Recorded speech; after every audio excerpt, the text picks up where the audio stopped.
તો મનરેગા કૌભાંડની ફરિયાદ બાદ પોલીસે તપાસ તેજ કરી છે। મહત્વનું છે કે રોડ બનાવનારી એજન્સીએ ભ્રષ્ટાચાર કર્યો હોવાનો આરોપ લાગ્યો હતો અને સરકારી કર્મચારીની સંડોવણીની પણ આશંકા વ્યક્ત કરાઈ હતી। ત્યારે પોલીસે જલારામ એન્ટરપ્રાઇઝ અને મુરલીધર એન્ટરપ્રાઇઝના સંચાલકો સામે ગુનો નોંધીને તપાસ શરૂ કરી છે।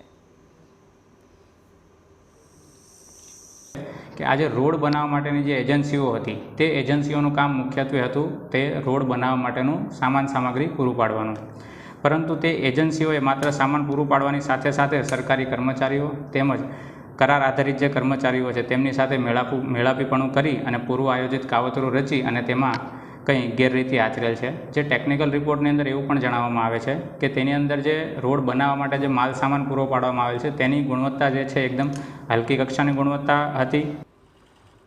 તો બીજી તરફ આપના ધારાસભ્ય ચૈતર વસાવાએ મનરેગા કૌભાંડની તટસ્થ તપાસની માંગ કરી છે।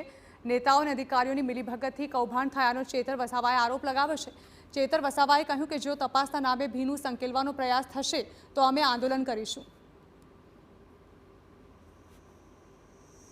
ત્યારે ભરૂચમાં પણ તટસ્થ તપાસ થાય અને ગમે એવા ચમરબંધી નેતાઓ હોય કે અધિકારીઓ હોય એમને પણ આમાં આરોપી બનાવવામાં આવે એવી અમારી માગણી છે। અમે આવનારા દિવસોમાં લોકોને સાથે રાખીને આ તમામ જિલ્લાઓની જિલ્લા નિયામકની કચેરીઓ, એસપી કચેરી અને કલેક્ટર કચેરીઓની ઘેરાબંધી કરીશું। જો આમાં ભીનું સંકેલવામાં આવશે, જો આમાં આગળ તટસ્થ તપાસ નહીં કરવામાં આવે તો આવનારા દિવસોમાં અમારે જન આંદોલનના માર્ગે જવું પડશે।